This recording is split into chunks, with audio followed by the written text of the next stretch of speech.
Bismillahirrahmanirrahim. Assalamualaikum warahmatullahi wabarakatuh. Al-Fatihah. A'udzubillahi minasyaitonir rajim. Bismillahirrahmanirrahim. Alhamdulillahi rabbil alamin. Arrahmanir rahim. Maliki yaumiddin. Iyyaka na'budu wa iyyaka nasta'in. Ihdinas siratal mustaqim. Shiratal ladzina an'amta 'alaihim ghairil maghdubi 'alaihim.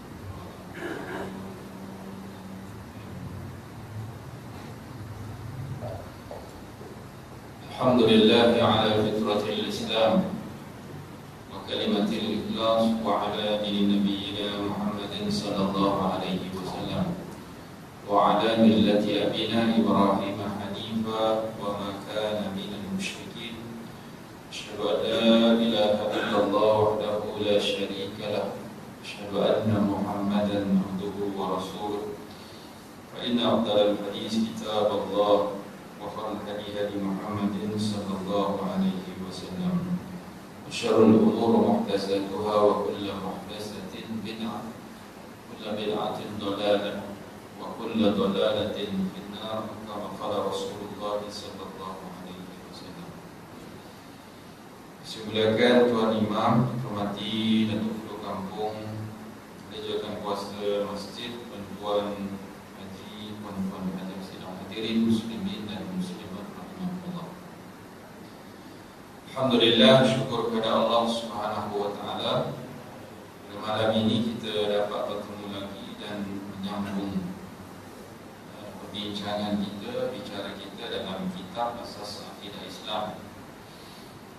InsyaAllah malam ini kita akan menguraikan sifat Rasulullah sallallahu alaihi wasallam, iaitu sifat yang wajib bagi Rasul.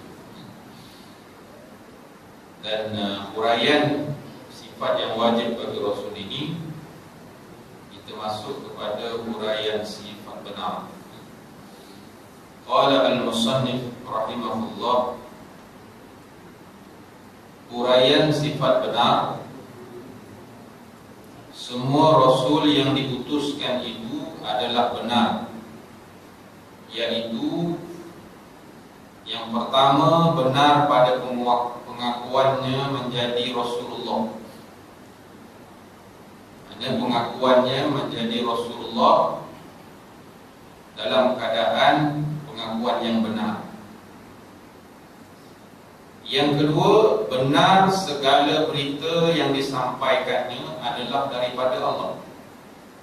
Apa yang disampaikan oleh Rasulullah SAW itu adalah merupakan wahyu daripada Allah. Ini yang disebut wa ma yantiqu 'anil hawa in huwa illa wahyun yuha. Hanya tidak aku bercakap ini berdasarkan hawa nafsu, tetapi bercakap ini berdasarkan wahyu yang diwahyukan oleh Allah Subhanahu wa taala. Yang ketiga, benar pada segala perbuatannya dan tindakannya. Apa yang dilakukan oleh Nabi dari sudut perbuatan, tindakan, yaitu datang daripada bimbingan Allah. Semua pergerakan, percakapan Nabi adalah daripada bimbingan Allah Subhanahu wa taala. Tidak seperti mana manusia biasa. Sebab itulah manusia biasa ni dengan Nabi walaupun dia manusia, yang kita tahu bahawa Nabi dia manusia, tetapi manusia yang bernama Nabi ini adalah manusia yang berbeza daripada manusia lain. Nak bagi faham, bukan sama macam kita, tapi manusia juga. Manusia yang bernama Nabi ini maksum, terpelihara daripada dosa. Kalau ada hari ini manusia yang mendakwa dirinya maksum, hanya sesat.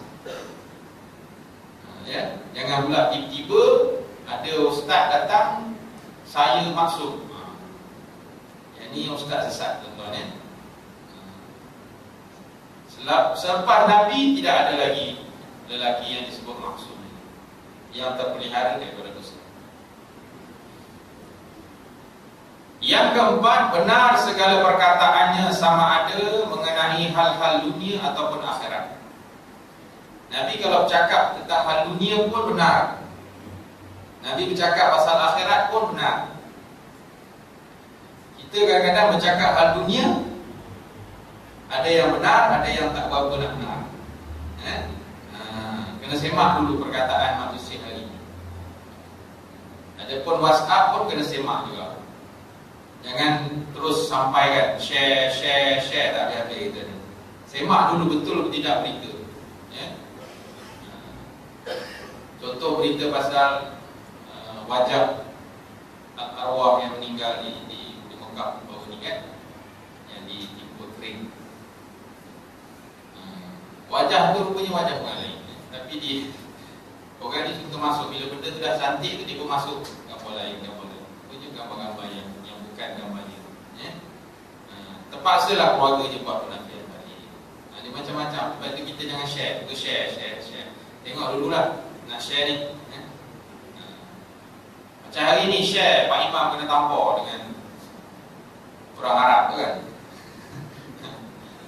Orang pun share video dia hari ni.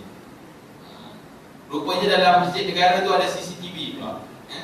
Orang share pula gambar macam mana Pak Arab tu boleh tampar Pak Imam tengah sembahyang kan. Pak Arab ni boleh tahan juga kan. Tak tahulah Arab ke apa, muka macam Arab kan. Mungkin polis tengah buat siasatan, boleh dia tampar Pak Imam.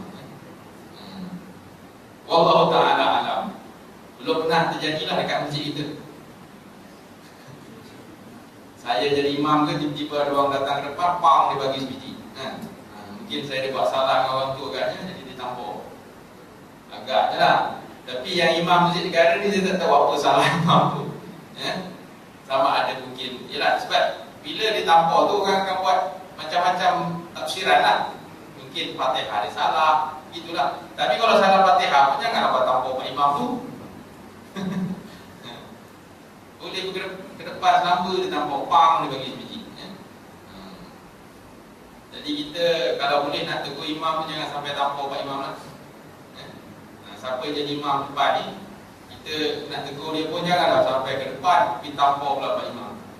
Dalam kaedah membetulkan imam, sekadar menyebut zikir kan, subhanallah kan, Allahu Akbar tak boleh, subhanallah.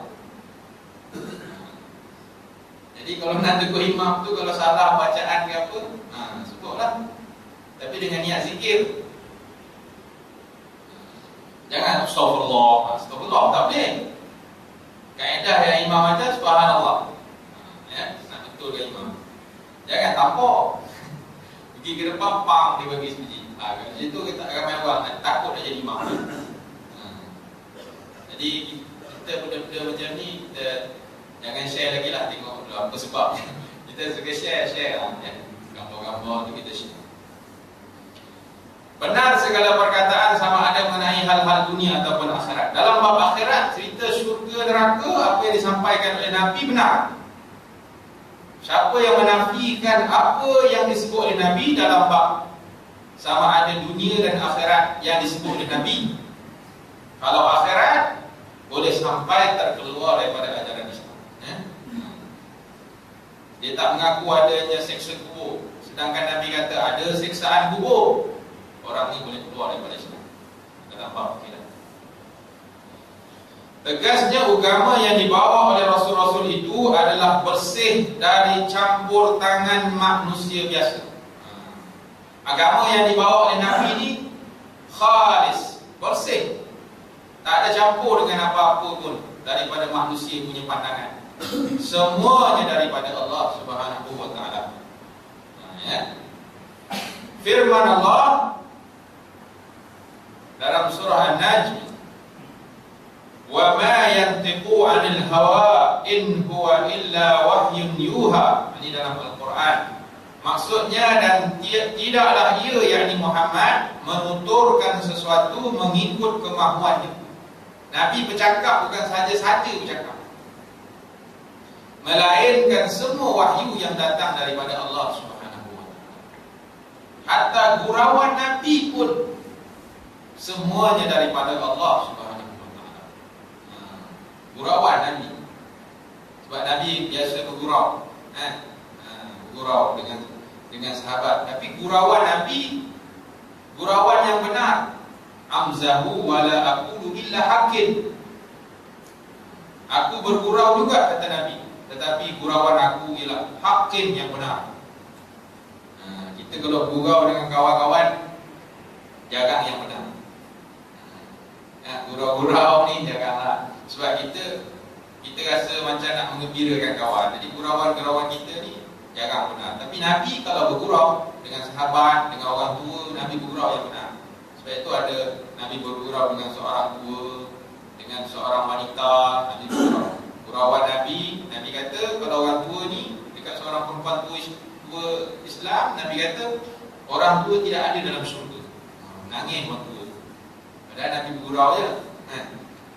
Betul lah gurauan Nabi tu. Sebab dalam syurga nanti semua orang dimuliakan oleh Allah. Itu gurauan Nabi. Nabi pernah bercakap dengan seorang isteri. Dia kata, suami kamu ni yang mata hitamnya lebih sikit daripada mata putih. Betul lah gurauan Nabi kan.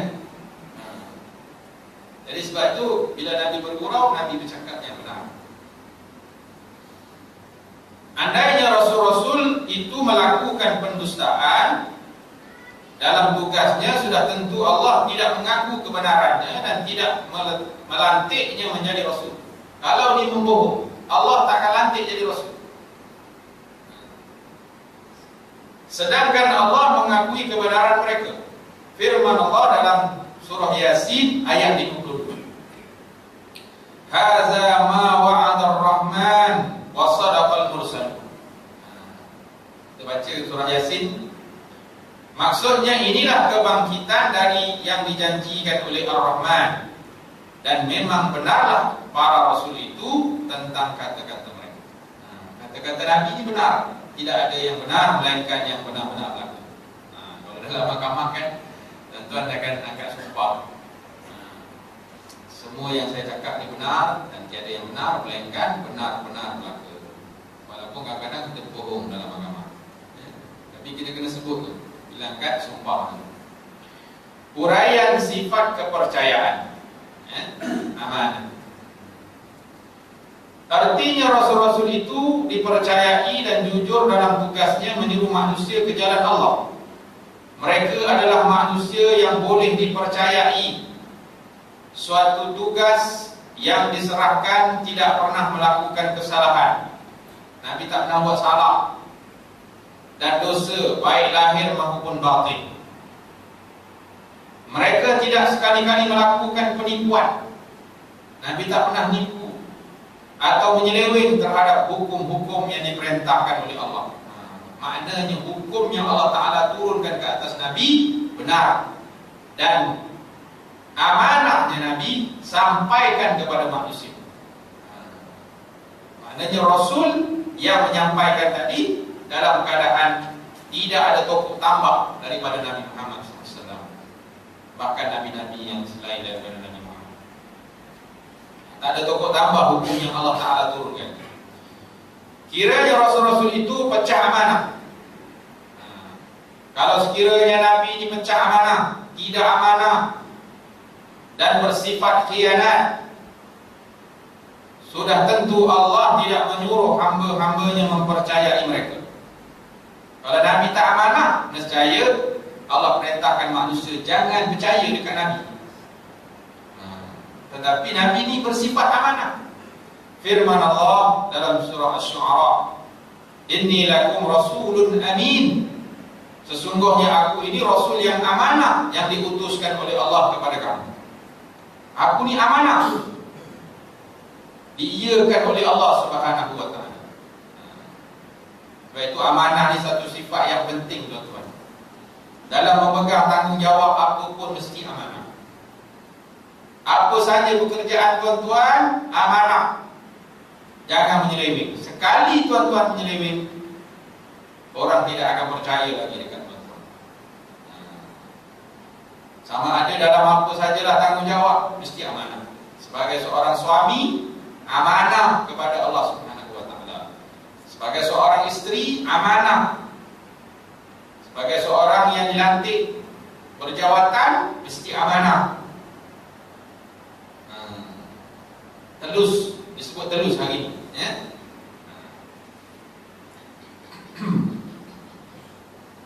Firman Allah lagi dalam ayat ke-7 surah Al-Hasyr, "Wa ma ataakumur rasulu fakhuzuhu wa ma nahakum anhu fantahu." Maksudnya, dan apa juga suruhan yang dibawa oleh Rasulullah kepada kamu, maka ambillah akan dia serta amalkan. Dan apa juga yang dilarang kamu melakukannya, maka patuhilah larangannya. Apa yang Nabi suruh, buat.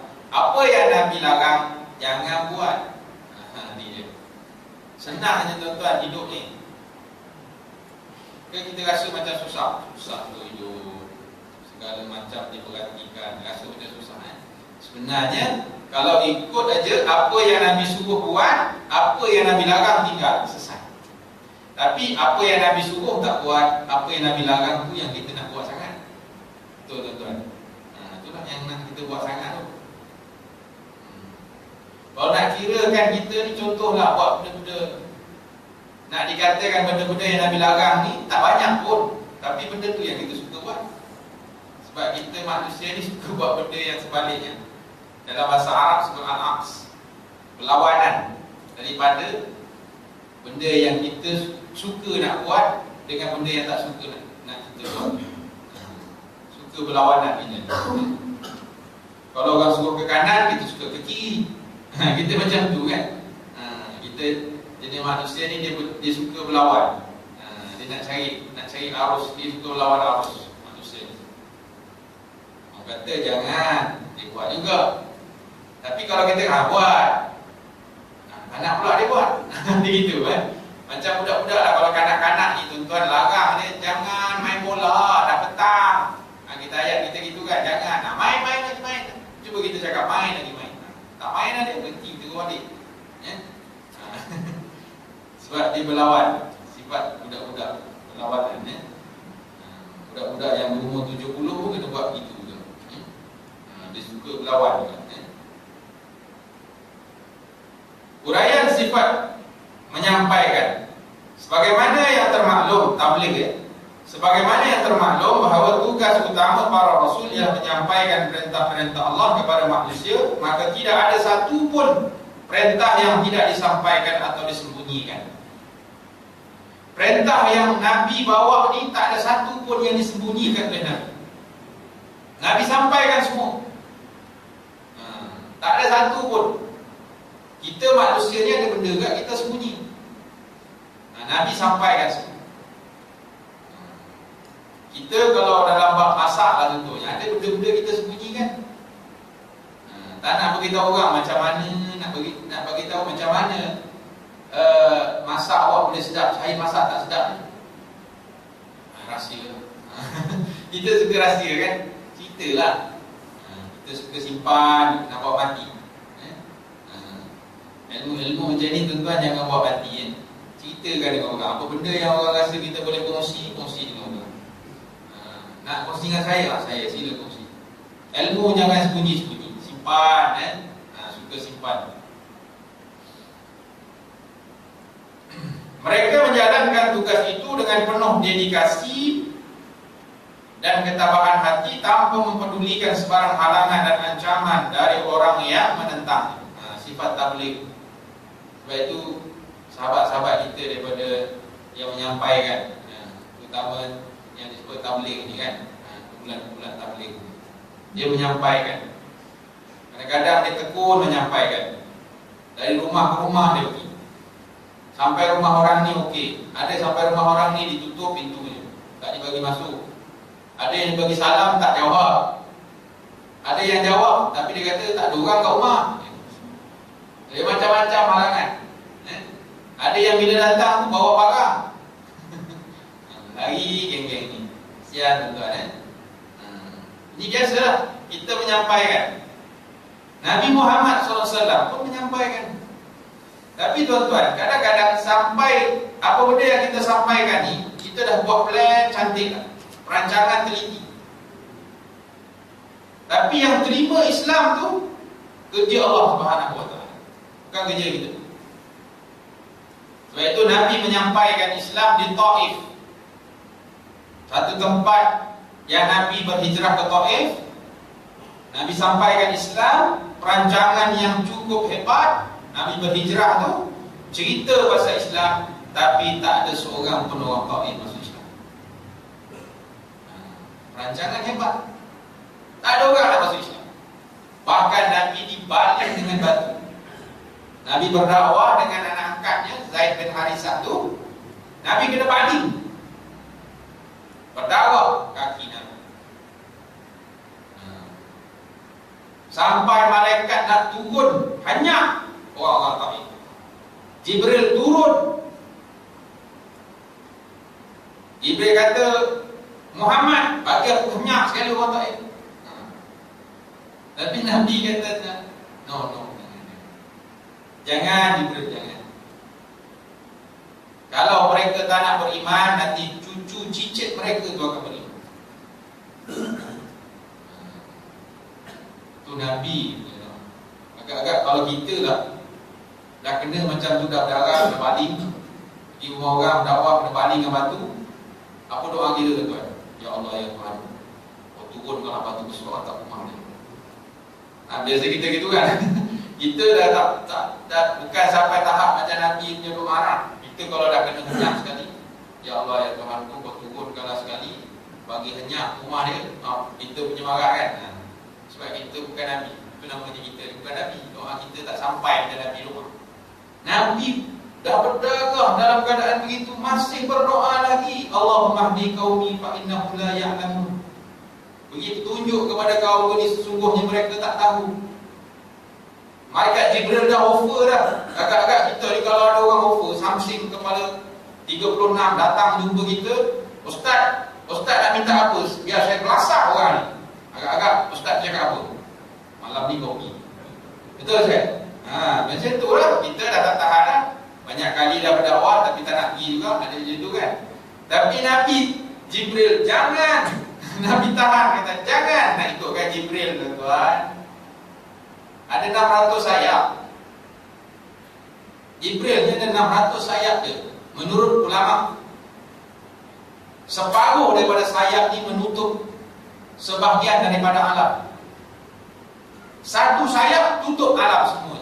Separuh daripada sayap tutup sebahagian, satu sayap dia tutup alam ni.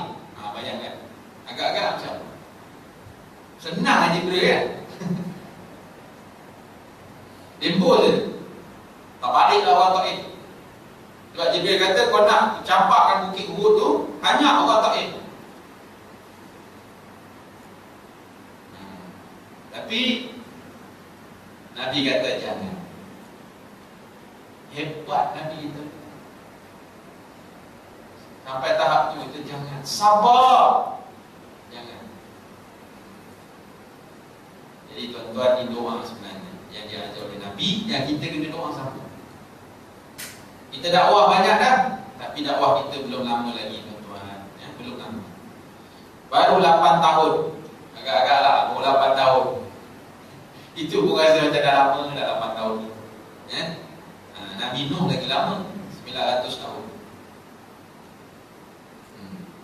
900 tahun. Macam demam dakwah sampai 900 tahun. Ya? Yang masuk Islam 70 orang. Taif, Nabi dakwah, tak ada seorang masuk Islam.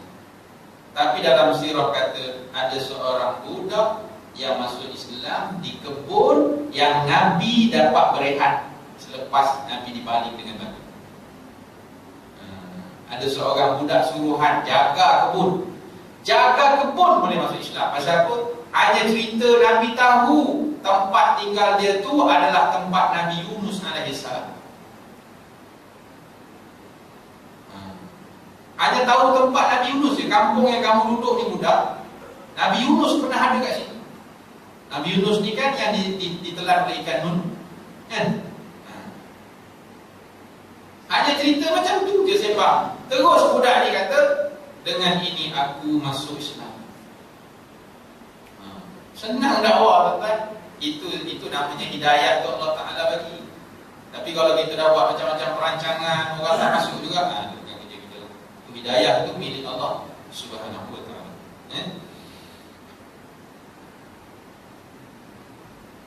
Kemudian mereka menjalankan seruan agama dengan hati yang ikhlas. Dia sampaikan seruan agama itu dengan hati yang ikhlas dan penuh keyakinan terhadap kebenaran apa yang ditugaskan. Apa yang ditugaskan kepada mereka. Keyakinan tersebut telah menjadi jiwa kerasulan mereka. Dengan yang demikian mereka sanggup menanggung segala penderitaan dari angkara jahat kaumnya. Sanggup terima angkara jahat. Nabi Ibrahim dibakar, Nabi Musa dihalau daripada negara itu. Nabi Isa hampir-hampir disalib oleh kaum. Ini semua benda-benda yang disebut penderitaan para nabi dan para rasul. Kita belum sampai tahap tu lagi. Ada tak ada kita tampar je. Kita tampar je. Itu paling kuat lah tu pun. Kena tampar. Mungkin Tuan Imam Masjid Negara tu termenung dia hari ni. Pasal apa lah dia tampar. Dia termenung tu. Banyak fikir balik. Bila dia fikir balik dakwah dia, mungkin dia akan rasa aku baru kena tampar je. Nabi Muhammad kena balik batu. Tuan. Jadi kita anggap bahawa dakwah kita ni masih lagi dalam keadaan yang di peringkat mukadimah. Mukadimah baru belum sampai dia punya tahap-tahap yang dikatakan bahaya. Dakwah ni tuan-tuan kena ingat, bukan hanya geng-geng unit dakwah aja. Tuan-tuan yang dengar ceramah saya ni pun berdakwah. Jangan duduk diam saja dakwah. Tuan-tuan pergi mana pun dakwah. Pergi kedai kopi sembang dakwah. Ajak orang. Pergi kebun cerita pasal dakwah. Pergi pejabat cerita pasal dakwah. Pergi kedai nombor ekor cerita pasal dakwah. Boleh? Boleh lah kan? Kadang kita nampak kawan-kawan kita pergi kedai nombor. Lah tengok jumpa dia kali ni. Tuan-tuan sembang dia kan. Ajak dia. Kita agak-agak kena tu. Masa kita dakwah kita baik, agak-agak kena. Saya nak join juga. Tu dakwah lain pula. Maknanya tanya dia, bawa dia dekat mana-mana pun cerita pasal dakwah. Sebab dakwah ni wajib atas setiap manusia yang bernama Islam. Bukan sunat, wajibun. Wajib kafai, wajib kifayah bagi satu jawatan yang namanya dakwah. Itu wajib. Dia melepaskan tanggungjawab orang lain yang wajib ain. Itu wajib kita berdakwah. Tuan-tuan jangan anggap jawatan kuasa masjid sahaja yang berdakwah. Tak boleh jadi. Tuan-tuan pun kena berdakwah. Nak harapkan jawatan kuasa masjid yang berapa kerat orang ni nak berdakwah. Jangan harap. Tuan-tuan kena sampai ke dakwah. Sama-sama bertanggungjawab. Cuma yang jawatan kuasa ni lebih lagi sikit lah.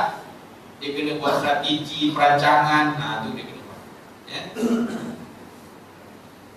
Paling kurang pun tuan-tuan berdakwah datanglah ke masjid untuk memenuhkan kuliah-kuliah agama yang disediakan. Itu paling kurang dakwah tu. Kita tengok kawan-kawan kita termenung je kan, ajak dia dakwah. Ajak dia datang masjid. Nampak termenung je Syed Ustaz.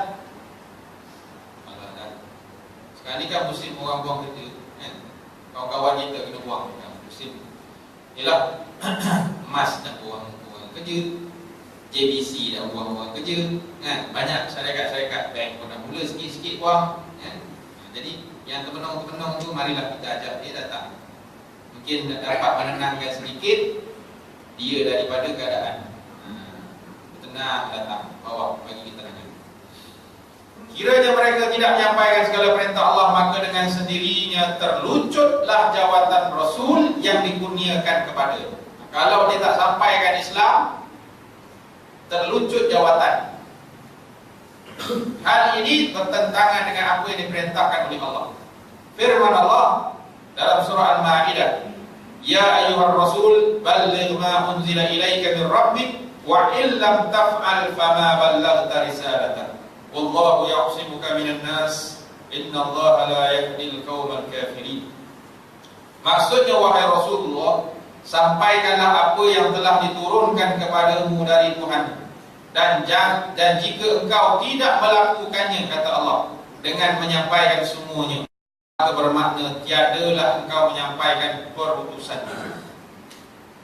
Dan Allah jugalah yang akan memeliharamu dari kejahatan manusia. Sesungguhnya Allah tidak memberi hidayah petunjuk kepada kaum kafir. Allah perintahkan, sampaikan halangan-halangan kerjaku. Allah Ta'ala kata, aku akan cover. Cover lain. Apa yang kamu sampai. Halangan-halangan Allah Ta'ala kata kerja. Lepas itu Nabi Ibrahim sampaikan halangan-halangan nak bakar Nabi Ibrahim, Allah Ta'ala cabut sifat membakar api jadi sejuk. Ini semua halangan-halangan.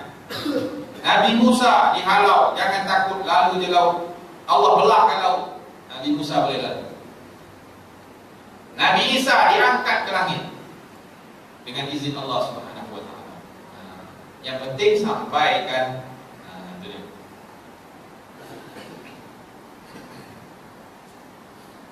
Tegasnya, jika mereka tidak menyampaikan perintah-perintah Allah, maka sudah tentu tidak ada kitab-kitab Allah dan undang-undangnya di atas muka bumi. Padahal kita dapati ada banyak kitab Allah dan hukumnya, seperti kitab Al-Quran yang diturunkan kepada Nabi Muhammad SAW dan lain-lain. Kitab Al-Quran ada Zabur, Injil, lagi apa? Taurat. Ini kitab-kitab yang wajib kita tahu, turun disampaikan kepada Nabi. Oleh karena demikian, jelaslah bahawa Rasul-Rasul itu bersifat tabligh dan menyampaikan segala suruhan Allah dan hukumnya kepada manusia, dan mustahil mereka menyembunyikan mana-mana suruhan dan hukum. Mustahil sembunyi. Sebab itu dalam bab hari ini kita menyampaikan semua benda yang ada. Kalau boleh sampaikan, jangan sembunyi. Sebab besok Allah Ta'ala akan persoalkan kalau kita tidak sampaikan. Uraian sifat bijaksana. Salah satu daripada sifat istimewa yang dikurniakan kepada Rasul-Rasul itu ialah faqanah. Faqanahnya apa dia? Bijaksana. Dalam memberi keterangan dan hujah bagi menegakkan kebenaran dan untuk mematahkan hujah-hujah orang yang mengingkarinya. Sebab itu Nabi berhujah, dan Nabi mempunyai sifat-sifat yang namanya faqanah, bijaksana. Firman Allah, Rasulan mubashirina wa munzirina li'alla yakuna linnasi 'ala Allahi hujjatun ba'da ar-rusul wa kana Allahu 'azizan hakima. Maksudnya Rasul-Rasul yang telah kami utuskan semuanya membawa berita gembira kepada orang-orang yang beriman dan berita amaran kepada orang kafir, supaya tidak ada bagi manusia alasan untuk berdalih pada hari kiamat kelak terhadap Allah sesudah diutuskan Rasul. Dan ingatlah Allah Maha Kuasa lagi Maha Bijaksana. Besok orang kampung, contoh ni, di akhirat dia tidak akan dakwa kita yang datang masjid ni. Kalau kita tak sampaikan dekat mereka, besok dia akan cari dalil. Depan Allah besok dia akan berdalil. Allah Ta'ala kata, kenapa kamu tak ikut amal ke masjid, buat amal soleh kat masjid? Kenapa? Dia kata orang masjid tak pernah pun ajar. Dia punya alasan itu lah. Tapi hari ini dia tak boleh nak dalil lagi lah, sebab kita dah ada orang yang geng-geng bidik dakwah ni datang ke rumah, datang ajar. Budak-budak yang lepak dekat tembok-tembok pun dia tak boleh bagi alasan. Besok bila dah dihentam di malaikat, maka alasan tu bukan alasan lagi lah tuan-tuan, sebab dah disampaikan pun. Saya dah sampaikan, dia kata, tapi dia orang tak nak datang. Alhamdulillah, selamat kita lah, terlepas. Tapi kalau kita tak sampaikan, kita bertanggungjawab lagi, masih ada talian lagi. Mana tanggungjawab kita ni berat. Sebab itu bukan senang-senang kita nak jadi jawatan kuasa, mesti sampaikan. Amanah ni kena disampaikan.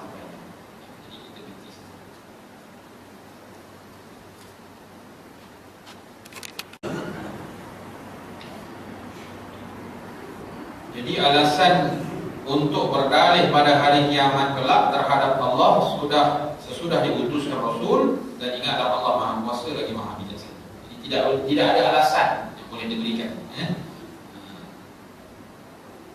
Firman Allah dalam surah An-Nahl, "Ud'u ila sabili rabbika bil hikmah wal mau'izatil hasanah wajadilhum billati hiya ahsan." Maksudnya, serulah wahai Muhammad ke jalan Tuhanmu dengan hikmah bijaksana, dengan penjelasan yang kuat dan betul berdasarkan dalil-dalil yang membuktikan kebenaran. Hari ini kan orang nak dalil, sikit-sikit dalil kan. Apa dalilnya yang menyebabkan ustaz suruh saya ke masjid? Tolong tunjukkan dalil. Gitu kan. Kalau sembang kat kedai kopi kan itu kan, tolong tunjukkan dalil. Dalil aja orang kita sekarang ni. Dah bagi dalil pun kadang-kadang tak datang juga.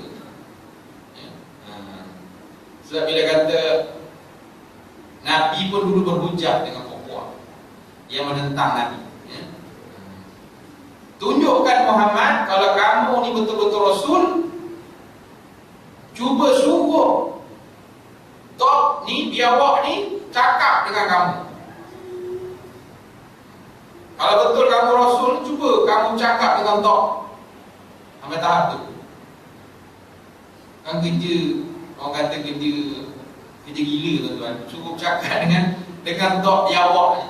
Tapi nak bagi tahu lah, Allah bantu Nabi Muhammad SAW. Tok ni datang, angkat kepala mendongak kepada Nabi Muhammad SAW.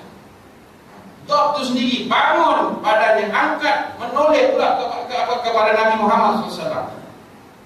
Dan bercakap dengan Nabi, aku bersaksi bahawa kamu adalah Muhammad SAW. Dan aku bersaksi bahawa Allah tidak ada Tuhan melainkan Allah.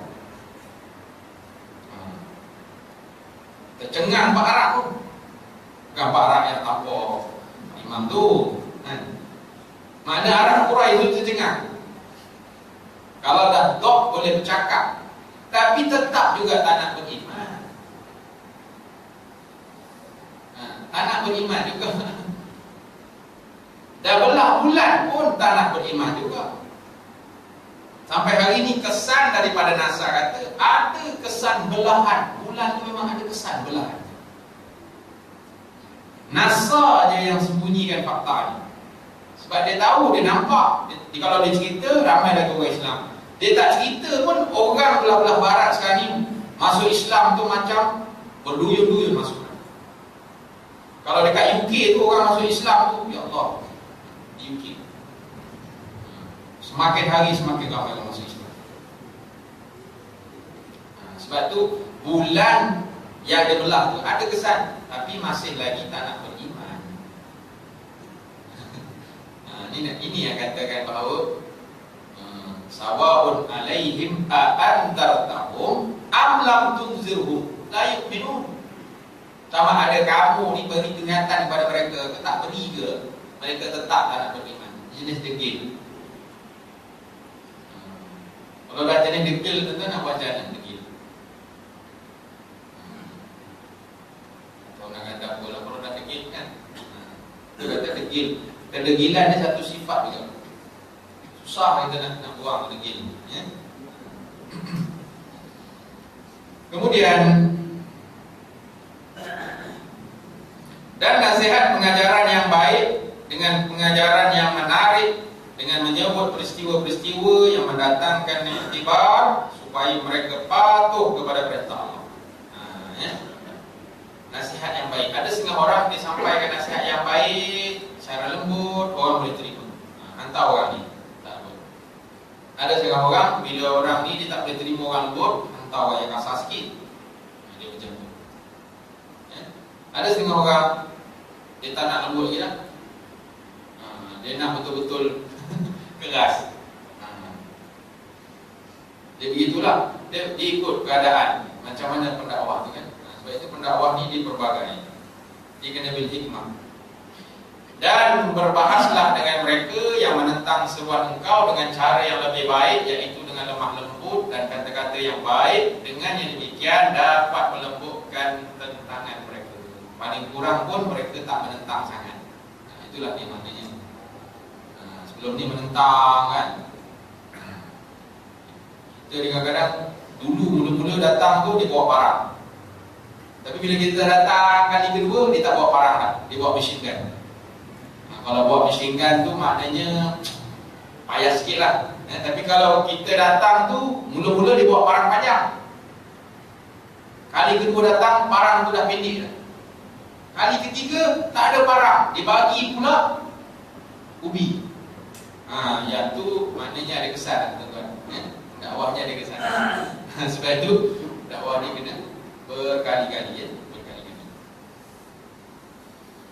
Kiranya Rasul itu bodoh dan tidak bijak, sudah tentu mereka tidak dapat menjalankan tugas mereka menyampaikan seruannya dengan baik dan dapat mematahkan hujah lawannya dengan tepat. Sebagai contoh, kata ulama, kisah Nabi Ibrahim ketika berdebat dengan Raja Namrus yang mengaku dirinya Tuhan yang berkuasa menghidupkan dan mematikan. Namrus ni, dia panggil dua orang, kaum dia, seorang hidup, dua-dua hidup ni, dia matikan seorang.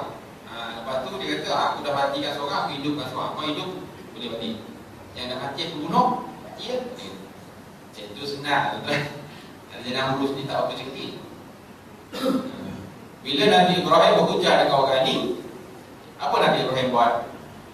Nabi meminta raja itu menaikkan matahari daripada sebelah barat dan menurunkan sebelah timur. Kalau kau hebat sangat, kau raja yang hebat, naikkan matahari daripada sebelah barat, kau turun ke sebelah timur. Tercengang Raja Namrus. Mana boleh kan? Nak berhujah. Jadi hujahnya kena begitu. Kadang-kadang kita ni kena berhujah dengan akal juga, supaya orang yang suka berhujah dengan akal ni dia patah dia punya hujah. Tercengang, malu dan tidak dapat berhujah lagi. Cabaran itu menyebabkan Raja Namrus habis, patah dia punya hujah. Sebab itu kadang-kadang kita bila berhujah sekali, habis dah hujah. Allah berfirman, wa tilkal hujjatuna atainaha Ibrahim ala qaumi. Itulah keterangan kami yang kami kurniakan kepada Ibrahim untuk mengalahkan kaum. Seterusnya Rasul-Rasul itu amat bijak dalam menimbang dan mensesuaikan pengajaran mereka dengan paras pengetahuan dan kehujahan dan masyarakat pada zamannya. Oleh demikian, jelaslah bahawa Rasul-Rasul itu amat bijaksana dan kebijaksanaannya tidak dapat ditandingi oleh sesiapa pun. Dan mustahil Rasul-Rasul itu bodoh dan dengar atau sebagainya. Lain-lain sifat istimewa Rasul. Dia nak beres. Selain daripada sifat-sifat wajib bagi Rasul itu, maka terdapat beberapa sifat-sifat tambahan. Tapi dia istimewa. Seperti berani menghadapi kebenaran. Nabi berani. Tuan-tuan, kita kena ada sifat keberanian yang ada pada Rasul. Berani tak beraninya Nabi ialah Nabi berdakwah dengan jin, kalangan jin. Tuan-tuan, berani tak berdakwah dengan geng-geng jin? Dia kata, contoh kasus masjid, oleh kerana kita dah lama sangat berdakwah dengan orang, kita pergi dakwah pula dekat kawasan jin. Tak berani kita. Sebab kita tak ada keberanian. Tapi kalau pergi kawasan jin Samsudin, senanglah, bolehlah dakwah jin Samsudin. Tapi kalau namanya jin, golongan jin ni, Nabi bawa seorang aja di kalangan sahabat dia yang berani. Nabi kata, kamu jangan keluar daripada aku buat macam satu tanda bulat. Sahabat ni duduk tengah-tengah, Nabi bulatkan. Kau jangan keluar daripada kawasan bulat tadi. Sahabat yang berani ni ikut jugalah. Sebab Nabi berdakwah dengan golongan jin tu datang hitam, digambarkan dalam sirah. Puak-puak jin ni datang hitam. Itu kita ni kalau agak-agak kuat dakwah ni, pergi berdakwah sekali dengan jin. Boleh. Orang pun tak nak masuk. Jadikan pula jin kan.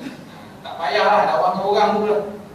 Sebab penat dakwah dengan jin ni, kadang-kadang ada puak-puak kita ni suka pergi menangkap jin. Menangkap jin tu dengan tujuan apa? Sikus. Suka saja-saja. Letak kamera, tengok ada pergerakan jin. Tak ada kerja kita ni tuan. Jin pun boring sebenarnya. Cubalah buat kerja lain, kan? Kita ni kalau buat hantu memang suka sangat kita, kan? Jin, hantu suka kita. Jadi berani Nabi menghadapi sifat berani daripada Nabi. Adil dalam menjalankan pentadbiran hukum. Nabi sangat adil. Tak kira apa pun Nabi adil. Menepati janji. Nabi di antara orang yang sangat menepati janji. Kalau Nabi berjanji dengan orang tu pukul 8 dah ada Nabi. Kalau orang tu tak datang pun, besok pagi pun dia nampak Nabi ada lagi kat situ. Kita boleh janji betul. Kita kadang-kadang tunggu orang datang nak nikah pun kadang-kadang bengang-bengang juga kita. Kita janji dengan dia lepas zuhur. Sebab itu kalau nak janji dengan orang, sebut jam, jangan sebut lepas zuhur. Lepas zuhur, confirm pukul 3 petang dia datang. Lepas zuhur tu maknanya sembahyang zuhur di sini. Jadi orang yang tak menepati janji, Pak Imam pun ceramahlah panjang sikit. Sebab itu kalau nak nikah, mana-mana bakal pengantin datang awal sebelum imam datang. Itu sangat-sangat afdal, cakap Arabnya. Ya? Jangan imam yang tunggu dia. Kalau imam tunggu dia, nasib pula lah. Kena pula imam yang panjang khutbahnya 3 jam dia bagi. Ya? Tapi jagalah 3 jam. Selama dia jaga khutbah, ya? Panjang-panjang. Kemudian elok pergaulan dengan keluarga serta orang ramai dan lain-lain lagi. Pergaulan dengan isteri sangat baik. Nabi lah orang yang paling baik. Wa ana khairukum li ahli. Khairukum li ahli. Wa ana khairukum li ahli. Sebaik-baik kamu adalah orang yang baik dengan ahli keluarganya, dan aku ni sangat baik dengan ahli keluarga. Kita ni kena baiklah dengan isteri kita, dengan anak-anak kita. Ni kadang-kadang bila kita tanya anak kita, orang lain tanya anak kita, ayah awak di rumah macam mana? Dia memang kalau dengan orang baik. Kalau anak tu cakap macam tu, maknanya ayah ni kena betulkan balik kedudukan dia kat rumah. Tapi kalau kat rumah macam harimau, anak dia cerita dia kat orang. Tapi kalau anak dia kata, ayah kamu di rumah macam mana? Ayah saya memang begitulah. Kadang-kadang dia lagi macam budak-budak daripada saya. Kalau dah tahap macam tu, pelik pula tuan-tuan. Jadi kena pergaulan tu lebih. Yang menjadikan mereka itu sebagai manusia yang sempurna kejadian dan sifat. Jadi kalau kita lihat sifat-sifat tambahan ini, mana yang kita boleh laksanakan, kita laksanakan sebaik mungkin, dapat pahala. Sebab melaksanakan apa yang Nabi buat ni, kalau kita niatkan sebagai sunnah Nabi, dapat pahala sunnah. Dan selain kita amalkan, dia menjadi pahala yang wajib. Ya? Jadi tuan-tuan, saya ingat sekadar itu dahulu yang dapat saya sampaikan dalam bab akidah ni. Ya? Dan suka saya mengingatkan, supaya hari raya Aidil Adha insya-Allah akan kita laksanakan pada hari Khamis, ya? Bermula jam 8.30. 8.30 tu insya-Allah dah solat, tuan-tuan. Datang awal lah. Berkali-kali kita pernah ingatkan, datang awal. Jangan datang pukul 9. Bila datang pukul 9, orang dah tengah baca khutbah. Kalau jenis orang yang datang sembahyang setahun sekali, dia duduk dengan khutbah. Habis khutbah nanti dia bangun. Orang lain semua bangun bersalam, dia panik. Tak sembahyang ke? Kan, ramai yang akan jadi gitu. Kenapa tak sembahyang? Sebab yang jenis datang setahun sekali, dia jadi panik. Kenapa tak sembahyang? Dia ingat macam sembahyang Jumaat. Sebab itu kita ni beritahu dan pesan pada sahabat-sahabat kita yang lain, datang 8.30 tu sharp. Imam ni dia biasa dia sharp. 8.30 tu dia solat. Dan tuan-tuan bertakbirlah banyak-banyak sampai hari tasyrik, boleh bertakbir. Jadi launggalah takbir tu. Jadi yang berkorban, korbanlah. Mungkin korban tuan-tuan ini akan dinilai di sisi Allah Subhanahu wa taala. InsyaAllah. Kalau kata tak berkorban pun tahun ni, korbankanlah, carilah sesuatu untuk dikorbankan. Apa benda nak dikorbankan? Sebab itu kalau dalam kitab Matlahat Badran, tuan-tuan, kalau tak ada lembu, kambing. Kalau tak ada kambing, ayam. Tapi ayam berdua kaki. Dia syarat tu dapat tumpah darah je lah, syarat perubatan. Kalau dah tak boleh hayam, ikan kembung. Belikan kembung 1 kilo, sembelih lah ikan kembung. Apa yang keluar darah. Kalau dah tak ada sangat lah, kita ni kadang-kadang dalam bab korban ni kita berkira dengan Allah Ta'ala. Tapi dalam benda-benda lain tak nak berkira. Kita beli aksesori kereta kadang-kadang beribu-ribu. Tapi bila nak korban tu kira dengan Allah. Jadi jangan kira lah. InsyaAllah Allah Ta'ala. Ada soalan yang tak ada dah tak ada, insyaAllah kita sambung pada minggu hadapan. Ustaz Zainal InsyaAllah Zainal akan bagi kuliah sikit mana biasa. A'udzubillahi minasyaitonirrajim. Bismillahirrahmanirrahim. Allahumma jam'ana hadza jam'an marhuma wa taqabbal minna ma'alayhi taqabbal ma'suma. Allahumma la qulubana min hidayatika wa la tadar syamsika abadan abadan rahmatika ya arhamar rahimin. Allahumma rabbana zalamna anfusana wa illam taghfir lana wa tarhamna lanakunanna minal khasirin. Rabbana atina fid dunya hasanatan wa fil akhirati hasanatan wa qina adzaban nar. Wa sallallahu ala sayyidina Muhammad wa ala alihi wa sahbihi wa baraka wa sallam. Alhamdulillah. Qul hadza wa astaghfirullah.